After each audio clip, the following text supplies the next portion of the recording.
From Penn State University, this is Pennsylvania Inside Out, connecting communities to a world of creativity and knowledge. Here's tonight's host, Patty Satalia.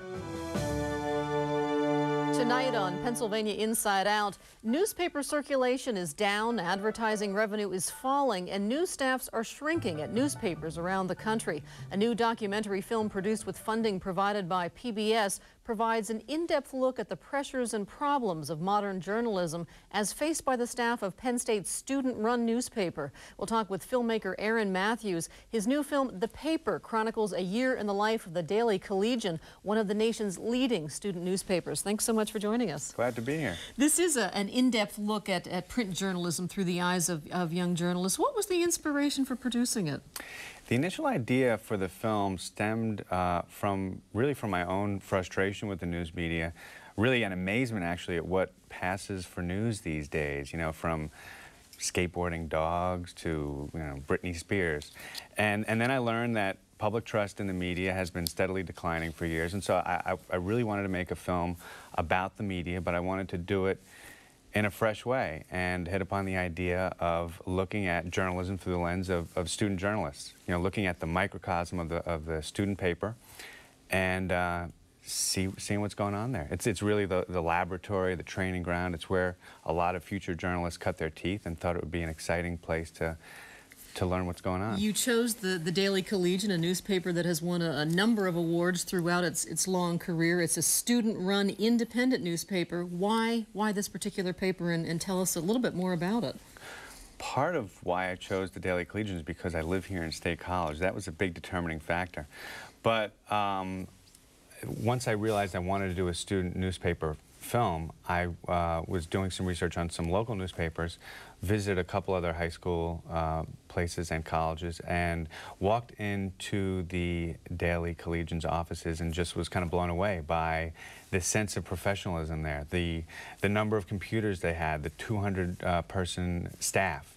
You know, and my college newspaper was basically like a pamphlet that came out, you know, twice a month. And this really had the feel, the buzz, the pressure cooker energy of a professional place.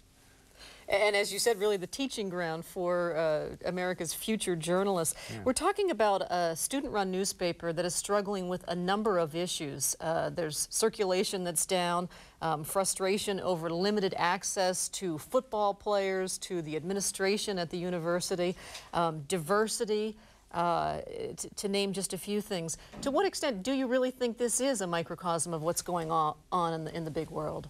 Well, that for me was what was really shocking and stunning.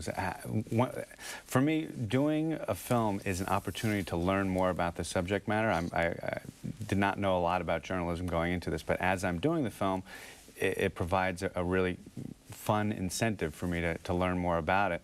And those themes that you mentioned, lack of access, barriers to investigative reporting, declining circulation, lack of diversity in the newsroom are all major national media issues. And, you know, it just took me like a month and a half at the Daily Collegian to see them all unfolding. I know, I'm watching this documentary, I'm saying, either he hit this on the exact right year, or, I mean, so many things came together, so many of the pressing issues facing that industry. You sat in on editorial meetings, you followed reporters, you have footage from evening, morning. My guess is that this was an exhilarating and exhausting year for you. It was, and that was really one of the challenges of the film for me. Just basically being there every day. I made a decision early on that I wanted to make a commitment to film there all the time. And it was also a seductive place to be shooting, because if something wasn't happening, if there wasn't an exciting discussion or debate, there was always the possibility that that might happen. So I ended up spending a lot of time there. Okay. Now the program premieres on PBS on December 11th. It's part of the Independent Lens, and it airs from 10 until 11 p.m. Let's have a quick look at the trailer. Our circulation is down a lot.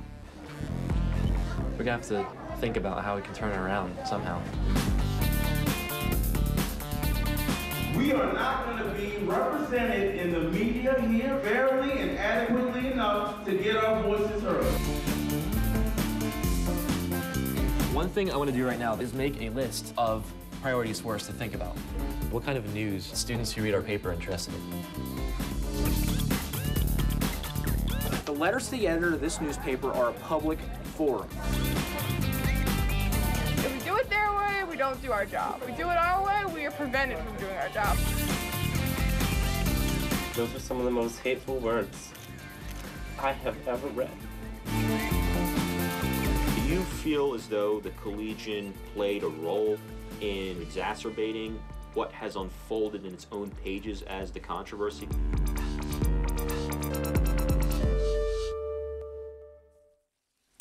You know, there's a quote that I came across in reading about your documentary, and I thought it was interesting. There's something troubling about the people who work at newspapers these days. They're the only ones who don't know they're not in the news business any longer. Just wondering how that strikes you. Now, where is that from? I don't remember, but there's, there's something troubling about the people who work at newspapers these days. They're the only ones who don't know they're not in the news business any longer. I mean, so much, as you said a moment ago, is infotainment and entertainment. Yeah. But these kids struggle with that. They do, and that was one of the reasons why I wanted to focus on a college newspaper as well, because in contrast to a professional newspaper, these kids aren't cynical or resigned, and they're still wrestling with media issues and the moral and ethical issues that it feels like the national media has, or the national news media anyway, starting about 30 years ago with the corporate takeovers and deregulation when you know, larger companies started taking over the news industry. And now we basically have 5 gatekeepers.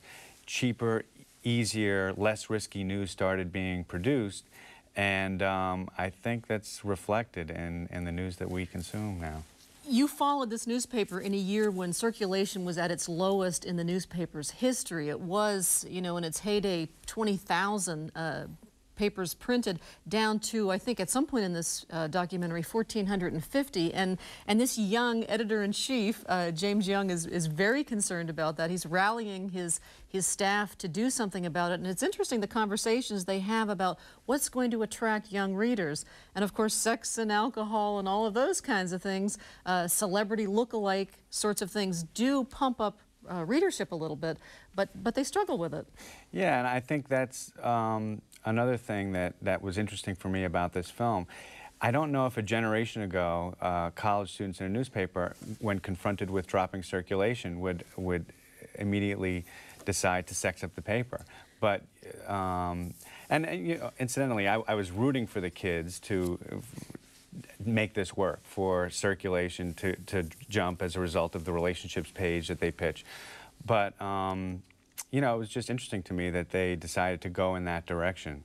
But not without some debate, because one of the reporters says, you know, the real story is that we're not covering the real story. Yeah. And that was really profound for this young journalist. The reporters and a couple of editors as well expressed real resistance to fluffing up the paper. And it's really an essential journalistic question, you know, do you do stories that taste good or that are good for you?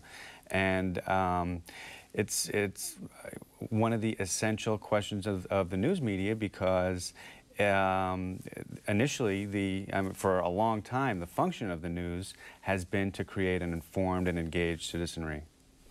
If you were just joining us, this is Pennsylvania Inside Out on WPSU. I'm Patty Satalia. What's the future of America's newspapers? We're talking with filmmaker Aaron Mathews. His new documentary, The Paper, examines some of the most pressing issues facing newspapers today through the eyes of young journalists. Mathews spent a year chronicling Penn State's student-run newspaper, the Daily Collegian. The result is a film that is both eye-opening and gripping, and it really is gripping. There's a scene in there with John Harvey. He's the news advisor, and he tells the kids early on, you know, knowledge is power, and if you don't believe that, you shouldn't be here.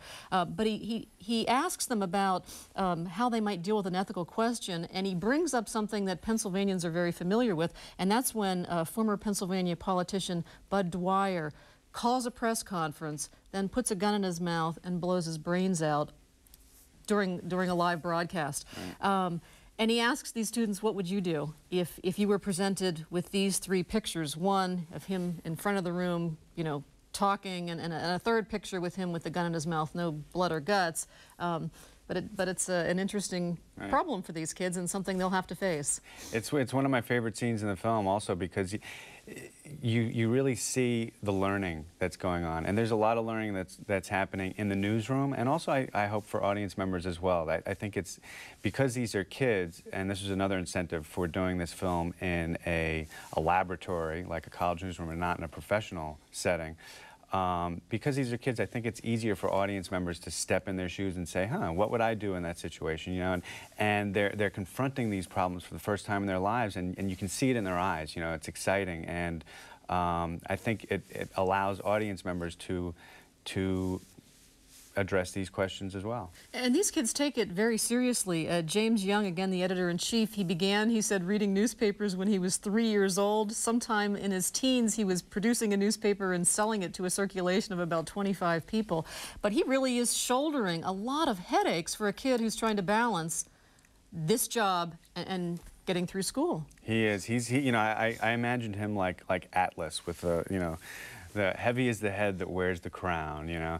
He really deals with a lot of controversy and difficulties and questions that, you know, university presidents and deans of you know, school departments have to deal with, whether to do diversity training or how to address the problem of sexual assault through your newspaper. This is a 20-year-old kid, and like you mentioned, he really shoulders a lot of responsibility, and it's difficult to balance both work at the newspaper as a journalist and work in school. Now, the ethical dilemma that sort of is the focal point at some point in this documentary is what to do about the reaction to their front page story and picture of a kiss-in. There are two gay couples on the front page kissing, and there is suddenly this huge number of letters to the editor, something that the paper hadn't seen for a while, and they're kind of excited about this. But do a setup, if you would, for a clip we're about to see. Sure. This was a discussion that took place in the newsroom, and it was one of those things that as it was happening, as I was filming it, sometimes I shot with a partner, but I mostly was there just alone. And as I was shooting it, I knew that this was going to be in the film. It was about a 45-minute discussion that got boiled down to about a minute and a half, and you'll see a part of it. But it really raises a lot of the issues that I was interested in, the ethical dilemmas and questions about the roles and responsibilities of newspapers to the community. So this is a debate about whether to publish, whether the opinions page should publish a letter to the editor, which was really homophobic. And the pro side was saying, this is our function, you know, this is the public forum of the opinions page is what we are. And we're reflecting the environment we live in. Exactly. And the anti-side, the side against publishing it, was saying that there's no substance to it. It's just a rant against homosexuals, and it's not our function to just print anything, you know. All right. So let's have a look. Really, I'm afraid for what's going to come after it, because I feel like people are just going to go back and forth, and it's just adding fuel to the fire. I mean, we'll wait until people write in about it, see how big of an issue it gets.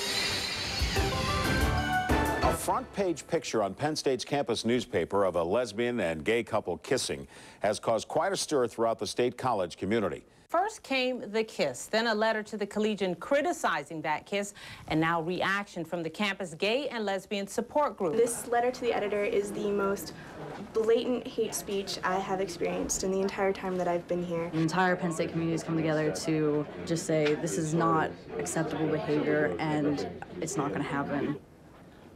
Those are some of the most hateful words I have ever read.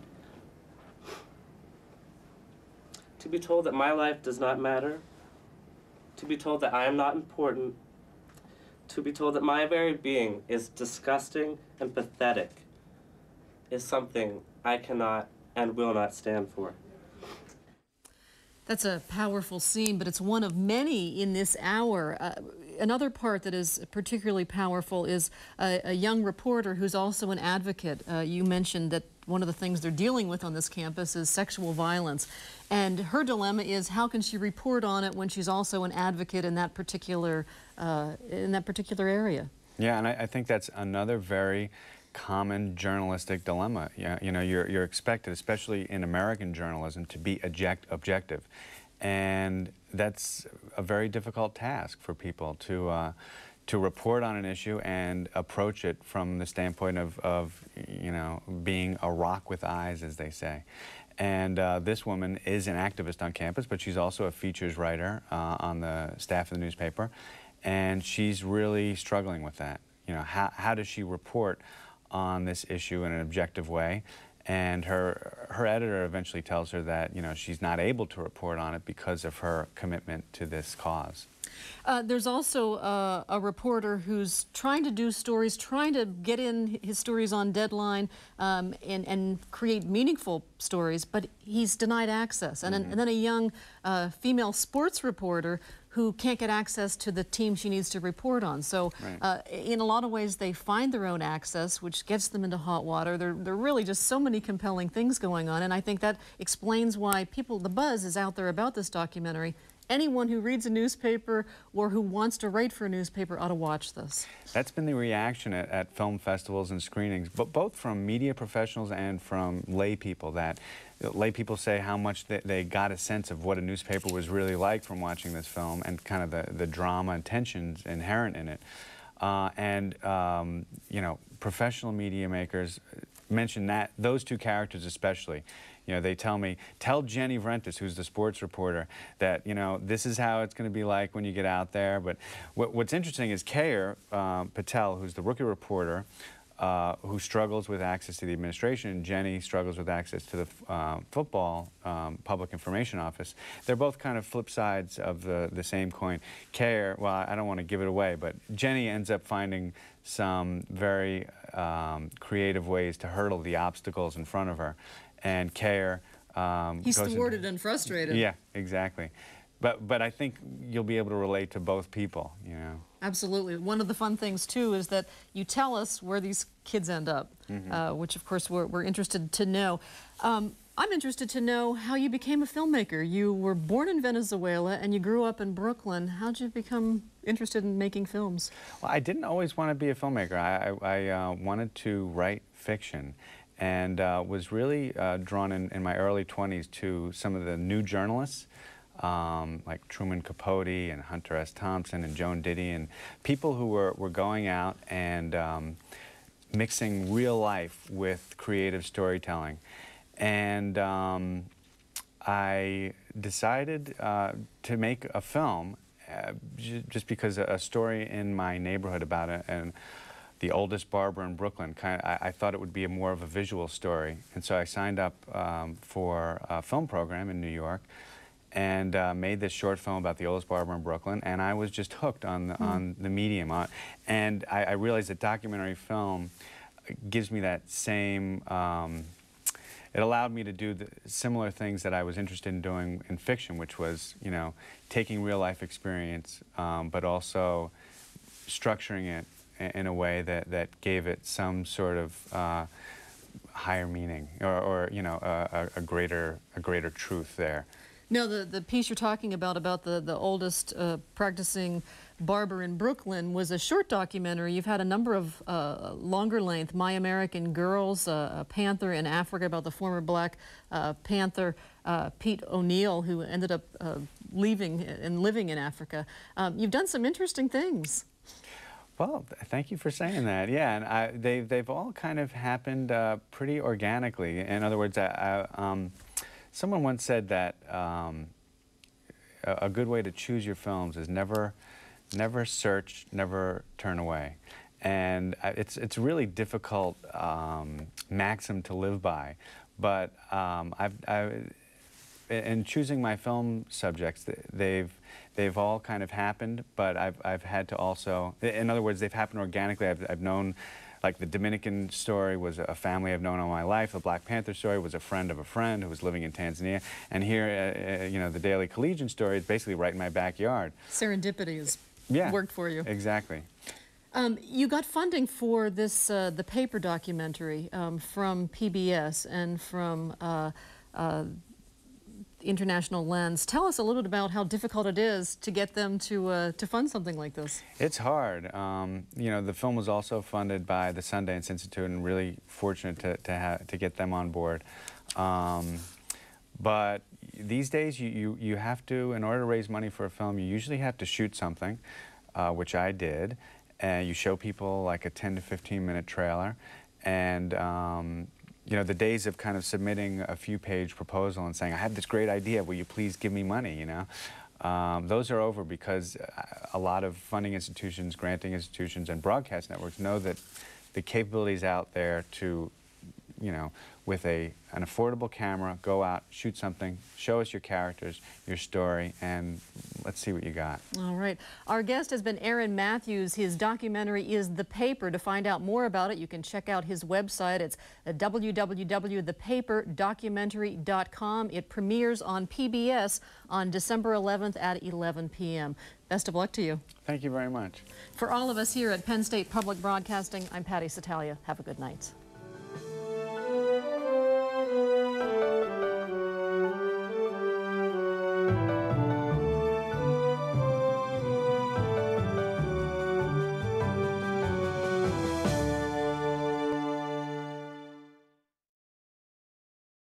A copy of the program you've just seen can be purchased through Penn State Media Sales at mediasales.psu.edu or by calling 800-770-2111.